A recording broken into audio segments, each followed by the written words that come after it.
네. 네, 저희가 이게 좀 언제부턴가 이렇게 지난 금요일부터 연결이 잘 안 됩니다. 이제 지금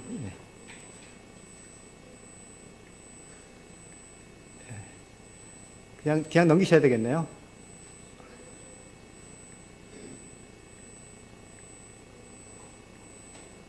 네.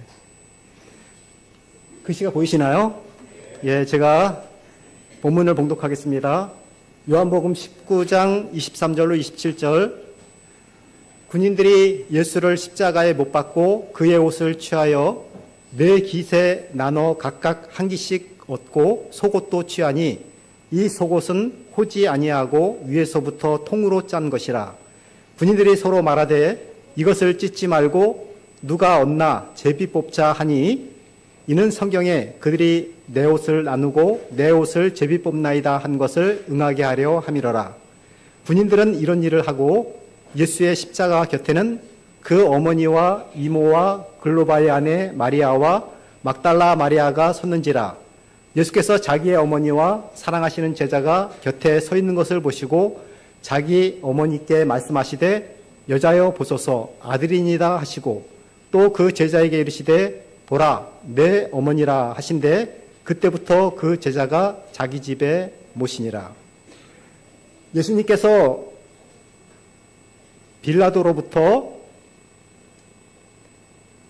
유죄 판결을 받으신 이후 채찍으로 맞으셨습니다.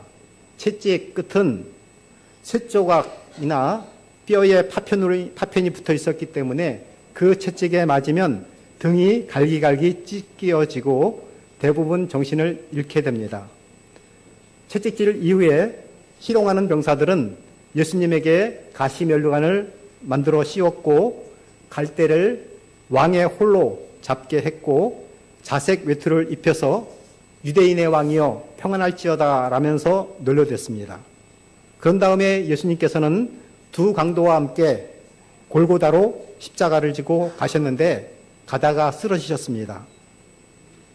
예수님은 어젯밤 감람산에서 잡히신 이후에 밤새도록 여기저기로 끌려다니셨고 매를 맞으셨고 멸시와 천대를 당하셨습니다.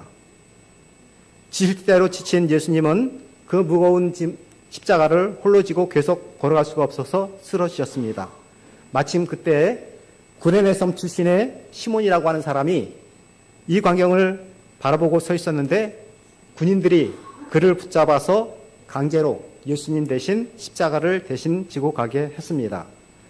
시몬은 억울했겠지만 그에게는 하나님의 아들 예수 그리스도를 그 무거운 십자가를 대신 져준 유일한 사람이 되었습니다. 그 시간에는 불평을 했겠지만 예수님이 부활하시고 메시아라고 하는 사실을 뒤늦게 알게 되었을 때 그는 무척이나 놀라게 되었을 것입니다. 그 후 구레네 시몬은 어떻게 되었을까요? 전승에 의하면 예수님을 믿고 교회 지도자가 되었다라고 합니다. 많은 사람들이 예수님과 두 강도의 행렬을 따라서 나서게 되었고 그 광경을 지켜보고 있던 여자들은 슬퍼하면서 울었습니다. 울며 슬퍼하는 여인들을 향해서 예수님은 나를 위해서 울지 말고 너희와 너희 자녀를 위해서 울라고 말씀하셨습니다. 그것은 예수님께서 머지않아 있게 될 예루살렘의 멸망사건과 더불어서 종말적 미래재앙을 한눈에 보시면서 너희 자녀들을 위해서 울라고 말씀하고 계신 것입니다. 예수님이 마지막 가신 그 길은 비아 돌로라사라고 말합니다. 즉 고난의 길입니다. 예수님은 그 고난의 길을 걸어가셨습니다. 그리고 이제 골고다에 도착하시자 사형수의 고통을 다소나마 덜어주기 위해서 군인들은 마취제 역할을 하는 쓰디쓴 쓸개를 탄 포도주를 따라서 마시라고 주었지만 예수님은 마시지 않으셨습니다. 그분은 인류의 모든 죄를 온전히 대속하기 위해서 받아야 할 모든 고통을 피하지 않으시고 처음부터 끝까지 몸소 겪으신 것입니다. 이제 예수님은 십자가에 못 박히십니다. 양쪽에는 두 강도들이 함께 달려 있습니다. 십자가에 못을 박는 것은 손바닥에 박은 것이 아니라 양 손목에 박은 것입니다. 손바닥만으로는 사람의 몸무게를 온전히 지탱해 주지 못하기 때문입니다. 발목에도 못을 박았습니다. 이때 몸무게로 인해서 무릎은 굽혀지고 몸이 아래로 처지니까 허파가 압축되어 숨이 막히게 됩니다. 숨 쉬는 것을 돕기 위해서 받침대를 놨지만 시간이 지나면 소용이 없고 오히려 고통의 시간이 연장될 뿐이었습니다. 이제 힘이 빠지고 숨을 다시 한번 쉬려고 한다면 스스로 못 박힌 손목에 의지해서 상체를 당겨 올라야만 하기 때문에 그 고통이 심했습니다. 힘이 없기 때문에 다시 상체를 늘어뜨릴 수밖에 없었습니다. 이렇게 숨을 쉴 때마다 몸을 끌어올렸다가 다시 내려야 되는 그 고통은 말로 다할 수 없는데 예수님께서는 십자가 위에서 그런 고통을 받으셨습니다. 예수님의 처형은 오후 9시경이었습니다. 공개적인 처형이었기 때문에 수많은 사람들이 그 예수님을 바라보게 되었습니다. 예수님은 수많은 구경꾼들의 모습을 내다보시면서 순간순간 고통을 체험하셨습니다. 이제 예수님을 십자가에 못 박은 4명의 군인들은 그분이 남기고 가신 마지막 재산인 겉옷과 속옷을 나누어 가졌습니다. 요한복음 19장 23절로 24절에 있는 말씀입니다. 군인들이 예수를 십자가에 못 박고 그의 옷을 취하여 4기세에 나눠 각각 한 기씩 얻고 속옷도 취하니 이 속옷은 호지 아니하고, 호지란 말이 바느질 그런 뜻입니다. 바느질 아니하고 위에서부터 통으로 짠 것이라. 군인들이 서로 말하되 이것을 찢지 말고 누가 얻나 제비 뽑자 하니 이는 성경에 그들이 내 옷을 나누고 내 옷을 제비 뽑나이다 한 것을 응하게 하려 함이라 그랬습니다. 이 구절을 보면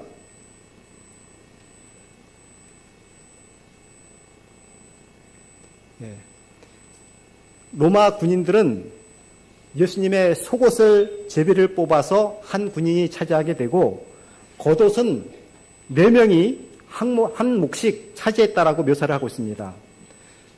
여러분, 속옷이라고 하니까 우리가 생각하는 그런 속옷이 아닙니다. 지금 옆에 이 그림, 그것이 속옷인데요. 예수님이 입었던 속옷은 키톤이라고 말하는데 무릎까지 내려오는 헐렁한 옷으로 소매는 짧거나 없습니다. 그러나 귀하고 정성을 들여서 짠 옷입니다. 그리고 이 키톤, 속옷 위에는 겉옷을 입었는데 이것은 히마티온이라고 말합니다. 군인들이 예수님을 못 받고 나서 그분의 옷을 가져다가 4몫으로 나누었다 그랬는데 그것이 바로 히마티온을 말하는 것입니다. 군인들은 예수님의 겉옷을 4수로 나누어서 자기 몫을 챙겼습니다. 그러나 예수님의 속옷은 제비를 뽑아서 한 군인이 가지게 되었는데 그것은 그 속옷이 바느질로 해서 이어붙인 옷이 아니라 한 덩어리의 실로 처음부터 끝까지 짜내려간 통옷이었기 때문에 나눌 수가 없었기 때문입니다. 군인들이 십자가에 처형된 죄수들의 옷을 나누어 갖는 것은 보통 있는 일이었습니다. 섬유 사업이 발달되지 않았던 그 당시에 옷은 금과 은 다음으로 귀한 재물이었기 때문에 군인들은 마치 전리품처럼 사형수들의 옷을 나누어 가졌습니다. 예수님의 십자가의 사건을 신앙의 눈으로 바라봤던 요한은 이러한 군인들의 행위가 성경 말씀이 이루어진 행위로 보고 있습니다. 시편 22편 18절에 내 겉옷을 나누며 속옷을 제비 뽑나이다. 제자 요한은 예수님의 십자가의 사건과 시편 22편을 연결함으로 예수님의 십자가상에서의 죽음이 하나님의 구원의 계획임을 분명히 말씀해주고 있는 것입니다. 구약에 있는 수많은 메시아의 예언들이 바로 예수님의 삶 속에서 하나씩 다 이루어져 가는 것입니다. 예수님께서는 이렇게 십자가에 달리셨고 십자가 위에서 인류의 죄를 대신해서 고통을 받으면서 7가지 말씀을 하셨습니다. 이것을 가상칠언이라고 말합니다. 잘 보이시나 모르겠습니다. 첫 번째 말씀은 아버지 저들을 사하여 주옵소서 자기들이 하는 것을 알지 못함이니이다. 두 번째 말씀은 내가 진실로 네게 이르노니 오늘 내가 나와 함께 낙원에 있으리라. 세 번째는 여자여 보소서 아들이니이다. 보라 내 어머니라. 네 번째는 엘리 라마 사박다니. 다섯 번째는 내가 목마르다. 여섯 번째는 다 이루었다. 일곱 번째는 아버지 내 영혼을 아버지 손에 부탁하나이다. 이 말씀들은 예수님의 용서와 사랑 그리고 하나님의 구원 사업을 만수하셨음을 보여주신 것입니다. 요 가상칠언에 있는 말씀을 좀 몇 마디 그 하신 말씀들을 한번 잠깐이라도 살펴보고자 합니다. 예수님께서 십자가 위에 달리신 그분께서 그의 입에서 흘러나온 첫 번째 말씀은 아버지라는 말이었습니다. 육체적, 정신적 고통의 마지막 순간에 예수님은 하나님 아버지를 불렀습니다. 십자가에 달려 죽어가는 사람들이 무언가 말을 한다는 것은 이상한 일이 아닙니다. 대개는 극심한 고통 때문에 신음소리를 지르거나 안 되는 것을 알면서도 살려달라고 애원하거나 아니면 하나님을 저주하거나 자기를 죽이는 자들을 욕하는 말을 했습니다. 그런데 예수님께서는 손과 발에 못을 박히는 고통 때문에 실신한 상태에서 깨어나 정신이 들자마자 제일 먼저 기도를 하셨습니다. 그 기도의 첫 마디가 아버지였습니다. 인생의 가장 큰 고뇌의 순간에서도 그분께서는 부를 하나님 아버지가 되셨습니다.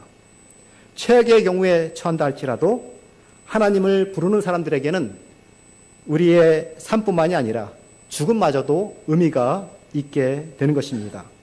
우리에게도 때로 육체와 마음의 고통 가운데 있다고 한다면, 그래서 아버지를 부른다면 우리 주님께서 어떤 경우라도 영적 승리를 반드시 주신다는 것을 기억하게 되시기를 바라겠습니다. 그분의 첫 번째 마디는 아버지라고 말씀하시면서 저들의 죄를 사하여 주옵소서 자기들이 하는 것을 알지 못함이다 라고 적들을 향한 용서의 기도를 하셨습니다. 이 말은 죄가 없이 처참한 방법으로 죽음을 당하고 있는 사람이 할 수 있는 말이 아닙니다. 예수님은 그동안 강도처럼 체포되었고 수모와 멸시를 당하셨고 천대와 조롱, 채찍질을 당하셨습니다. 제사장들은 자신들의 법을 오용하면서 그를 정죄했고 헤롯 왕은 비웃었고 빌라도는 예수님이 죄가 없음을 뻔히 알면서도 자신의 정치적 생명을 위해서 예수님을 십자가에 처형받도록 넘겨주었습니다. 또 군중들은 무조건 예수님을 십자가에 못 박으라고 고함을 질러댔습니다. 로마 군인들은 하나님의 아들이신 예수님을 그저 하나의 줄수 정도로 취급하면서 희닥거리면서 몇 푼 안 되는 남은 옷을 서로 가지려고 제비 뽑기 하면서 앉아 있었습니다. 3년 동안이나 정성껏 성심을 다해서 데리고 다니던 사랑하던 제자들은 어디론가 없어지고 지금은 함께 있질 않습니다. 우리는 지금 이 시대에서 이런 상황에 처하게 되면 또 그런 사람들을 바라보게 되면 화가 납니다. 그들을 욕하고 저주하고 싶은 마음이 생깁니다. 그런데 그 순간에 예수님의 입술에서 나오는 첫 말씀은 아버지, 저들을 용서하여 주옵소서였습니다. 우리는 여기서 그분의 희생과 사랑을 보고 놀라게 됩니다. 예수님은 가르침과 삶이 하나였습니다. 3년 전에 이렇게 가르치셨습니다. 마태복음 5장 43절 44절에 내 이웃을 사랑하고 내 원수를 미워하라 하였다는 것을 너희가 들었으나 나는 너희에게 이르노니 원수를 사랑하며 너희를 박해하는 자를 위하여 기도하라. 원수를 사랑하라. 박해하는 자를 위해서 기도하라. 이런 가르침을 우리는 처음 듣게 되면 너무 엄청난 말이라서 할 말을 잊게 됩니다. 이것이 정말 인간으로서 이행이 가능한 것인가 생각을 하게 됩니다. 그런데 예수님께서는 말씀을 하셨을 뿐만이 아니라 그 말씀대로 실천하셨습니다. 우리는 세상에 살면서 말은 그럴듯하지만, 말은 멋있게 하지만 그렇게 살지 못하는 사람들을 많이 바라보면서 실망을 할 때가 얼마나 많이 있었습니까? 그러나 예수님께서는 가르침과 삶의 일관성이 있었습니다. 얼마 되지 않는 짧은 인생을 사시면서도 하나님께서는 하나님에 대한 아름다운 모습을 예수님께서 십자가에서 보여주신 것입니다. 이런 예수님의 모습을 보면서 십자가 밑에 서 있던 로마 군인들은 빈정댔습니다. 내가 선지자라면, 내가 유대인의 왕이라면 내 자신이나 한번 구해봐라. 함께 달려있던 강도 중에 한 명도 내가 그리스도라고? 그러면 너 자신과 우리를 구해보라고 조롱했습니다. 예수님은 십자가상에서 얼마든지 기적적으로 내려오실 수가 있었습니다. 그러나 내려올 경우에 하나님의 아들이심을 증명할 수는 있었지만 인간의 대속자, 그리스도의 역할은 끝날 수밖에 없는 것입니다. 결국 인간은 죄 가운데서 영원히 죽을 수밖에 없는 것입니다. 그때 한편의 강도가 비방하는 다른 편 강도를 책망했습니다. 너는 하나님이 두렵지 않냐? 내가 뭐 잘났다고?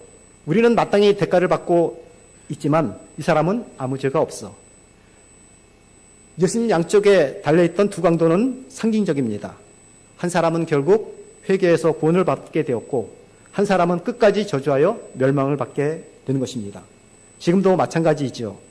둘 다 죄인이지만 회개하고 구원받은 죄인과 회개하지 않고 멸망하는 죄인이 있을 뿐인 것입니다. 회개하는 죄인은 그때 예수님을 향해서 입을 열었습니다. 당신께서 당신의 왕국에 들어갈 때 저를 기억해 주십시오. 이 기억하다라는 말은 돌봐달라는 뜻입니다. 내가 죽을 죄를 범했지만 구원자이신 예수님께 자신의 영혼을 부탁하는 것입니다. 이 강도에게 예수님은 희망의 약속을 주셨습니다. 내가 진실로 내게 이르노니 오늘 내가 나와 함께 낙원에 있으리라. 이 말씀은 내가 오늘 약속하는데 내가 낙원에 이르게 될 때 나와 함께 있게 해주겠다고 약속하신 것입니다. 십자가 위에서 예수님은 자신이 누구인지를 분명히 아셨고 구원을 요청하는 강도에게 낙원을 약속해 주신 것입니다. 우리는 죽기 전에 구원받은 강도의 이야기를 통해서 모든 죄인들임에도 불구하고 희망을 가지게 됩니다. 때로 어떤 사람에게는 인생이 다 허송하고 마지막 순간에 구원받은 자들도 있게 되기 때문에 그렇습니다. 그런 모습을 보면 얼마나 다행인지 모르는 것입니다. 십자가상에서 이 광경을 지켜보고 있었던 또 다른 사람들이 있었습니다. 그것은 예수님을 사랑하는 사람들이었습니다. 요한복음 19장 25절에 보면 예수의 십자가 곁에는 그의 어머니와 이모와 글로바의 아내 마리아와 막달라 마리아가 섰다 그랬습니다. 예수님의 어머니 마리아, 그리고 이모, 글로바의 아내 마리아, 막달라 마리아. 그 외에도 다른 공간복음에 보면 갈릴리와 예루살렘에서 온 더 많은 여인들이 있었다 그랬습니다. 제자 중에는 예수님의 사랑을 가장 많이 받던 요한이 슬픔 가운데서 바라보고 있었다 그랬습니다. 우리는 이 장면을 바라보면서 다른 제자들은 다 어디 가고 여인들만 주로 남아서 예수님의 죽음을 지켜보고 있느냐 하는 것입니다. 이 십자가 곁에 있었던 이 여성들은 예수님께서 십자가에 못 박힐 때부터 운명하시어 무덤에 안장되기까지의 모든 것을 지켜보았습니다. 예수님의 제자들처럼 자리싸움을 하지도 않았고 예수님께서 잡히시고 고난당할 때 두려워서 예수님을 배반하거나 도망치지도 않았습니다. 오직 예수님에 대한 사랑과 섬김으로 끝까지 예수님을 따랐던 것입니다. 그래서 그런지 오늘날도 보면 이 교회에 여성분들이 더 많죠. 그래도 우리 교회는 남성분들이 좀 그렇게 없지는 않은 것 같아요. 참 감사하게 생각합니다. 어쨌든 더 많은 남자들이 또 이전을 채웠으면 하는 그런 심령은 있습니다. 더불어서 우리 여성분들이 주님께 대한 믿음, 신앙이 더 독실하고 더 간절하다는 것을 느끼게 해주는 그런 구절이 아닌가 생각해 봅니다. 세 번째 예수님께서 십자가상에서 하신 말씀입니다. 요한복음 19장 26절로 27절. 이 구절을 같이 한번 읽어볼까요? 예수께서 시작. 예수께서 자기의 어머니와 사랑하시는 제자가 곁에 서 있는 것을 보시고 자기 어머니께 말씀하시되 여자여 보소서 아들이니이다 하시고 또 그 제자에게 이르시되 보라 내 어머니라 하신대 그때부터 그 제자가 자기 집에 모시니라. 사람이 고통을 느끼게 되면 그 고통 외에는 다른 아무것도 생각하지 못하게 된다고 합니다. 그런데 예수님께서는 그 십자가의 엄청난 고통 속에서도 자신을 바라보면서 아파하는 어머니를 바라보면서 어머니를 부릅니다. 19장 26절 예수께서 자기 어머니와 사랑하시는 제자가 곁에 서 있는 것을 보시고 자기 어머니께 말씀하시되 여자여 보소서 아들이니다 하시고 그리고 홀로 남겨질 어머니를 어떻게 할 것인가를 생각하십니다.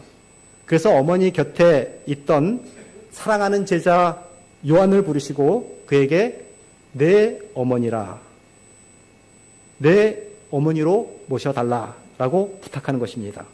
요한복음 19장 27절에 또 그 제자에게 이르시되 보라 내 어머니라 하신대 그때부터 그 제자가 자기 집에 모시니라. 이것이 예수님께서 이 상황에서 하실 수 있는 최선이었습니다. 때로 우리는 부모님에게 할 수 있는 최선이 아주 미미하고 작은 것일지도 모릅니다. 그러나 그 작은 효도가 우리에게 필요한 것입니다.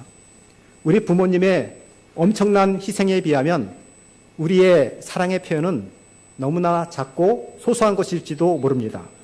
그런데 그 작은 사랑의 표현을 경험하고 부모님들은 감동을 받는 것입니다.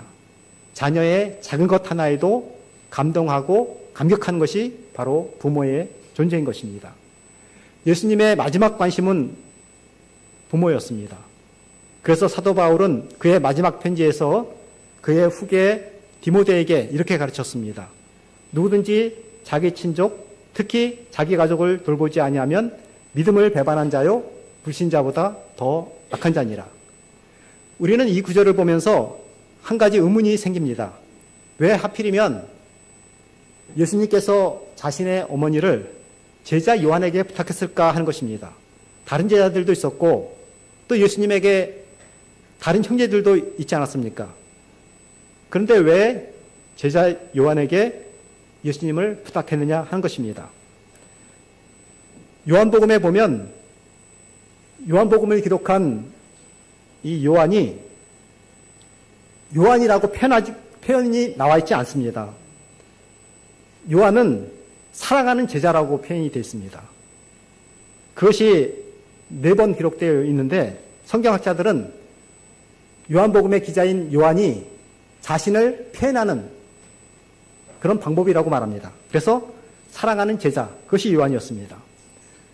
실제로 요한은 아마 예수님께서 다른 제자들보다 나를 더 사랑하신다, 그렇게 느꼈을 것 같아요. 그렇다면 예수님께서 누구에게 예수님의 어머님을 맡기셨을까요? 예수님이 누구보다 사랑하는 제자에게 어머니를 맡기는 것이 가장 효율적인 처방이었을 것입니다. 그리고 실제적으로 결과적이지만 제자들 중에 요한이 가장 오래 살았습니다. 95세 이상을 살았다 그럽니다. 터툴리안이라고 하는 그 교부에 의하면 95세를 넘어서 100세를 누린 다음에 그 다음 날 AD 106년경에 그의 어머니 마리아를 잘 모시다가 에베소에서 세상을 떠났다라고 증언을 하고 있습니다. 지금도 터키의 그 에베소 지역에 가면 요한이 그 어머니 마리아를 모셨던 장소가 성지로 보존이 되어 있습니다. 예수님께서는 이 사실을 정확히 알고 계신 거죠. 제자 중에 가장 오래 살 사람이 누구인지를 아시고 또 누가 자기 어머니를 어머니처럼 모시고 있을지 알았기 때문에 이 제자 요한에게 어머니를 맡긴 것입니다. 그렇기 때문에 그분은 하나님이신 것이죠. 예수님은 누가 자신의 어머니를 가장 잘 돌볼 것인가를 아신 것입니다. 그렇다면 우리도 우리의 부모님을 이런 예수님에게 부탁드리는 것이 효도의 가장 좋은 방법이 아니겠습니까? 우리가 아무리 최선을 다한다 할지라도 그런데 최선은 한계가 있습니다. 그리고 우리는 유한하기 때문에 언제 어디서나 부모님과 함께 할 수도 없습니다. 그렇다면 내가 세상 끝날까지 언제 어디서나 함께 하시겠다고 약속하신 그분에게 우리의 부모님을 기도로 의탁하는 것보다 더 효율적인 섬김이 어디 있겠습니까? 우리는 사랑하는 사람들을 위해서 기도하는 것을 중보기도한다라고 말합니다. 그리고 우리의 중보기도의 우선순위는 바로 우리의 부모님이 되어야 할 것입니다. 왜 그럴까요? 우리 그리스도인 자녀들은 우리 부모님의 중보기도에 빚진 자들이기 때문에 그렇습니다. 그분들은 우리를 기도로 기르셨고 이제 우리는 그분들을 기도로 섬길 차례가 되기 때문인 것입니다. 우리의 부모님은 늙어가면서 다시 아이처럼 되어간다라고 말합니다. 사실이지요. 이것은 노화 현상에서 일어나는 일종의 퇴행입니다. 흥미로운 것은 자녀가 어린 시절부터 듣던 말을 이제는 거꾸로 자녀들이 부모에게 하게 된다는 것입니다. 자녀가 어린 시절 부모님들은 이렇게 말하죠. 길 조심해라. 밥 거르지 말고 챙겨 먹어라. 건강 챙기며 쉬엄쉬엄 일해라. 그렇게 말씀하셨습니다. 그런데 이제는 반대로 우리가 부모님을 걱정합니다. 길 조심해서 가세요. 식사 거르지 말고 꼭 하세요. 제발 나이 생각하시고 건강 좀 챙기세요. 라고 말입니다. 우리가 태어날 때부터 지금까지 우리 믿음의 부모님들은 우리를 위한 기도를 쉰 적이 없는 것입니다. 문자 그대로 그분들은 우리를 기도로 기르신 것입니다. 그 기도가 우리를 살린 것입니다. 그러면 이제는 우리가 그분들을 위해서 기도할 차례 아니겠습니까? 중보기도할 차례인 것입니다. 부모님께서 기도로 우리를 살린 것처럼 이제는 우리가 기도로 부모님을 살릴 차례인 것입니다. 기도로 우리 부모님을 예수님께 부탁할 차례인 것입니다. 다른 것은 못한다 할지라도 기도는 할 수 있지 않겠습니까? 모든 것을 다 하시고 모든 것을 다 하실 수 있는 예수님에게 우리 부모님을 부탁하시기를 바라겠습니다. 이제야말로 우리 엄마, 우리 아빠, 우리 자녀, 우리 가정을 예수님께로 그분께 기도로 부탁하게 되시기를 바라겠습니다. 우리가 정말 사랑하는 그분들을 위해서 중보기도에 힘쓰는 우리 모두가 되시기를 바라면서 오늘 말씀을 마치도록 하겠습니다.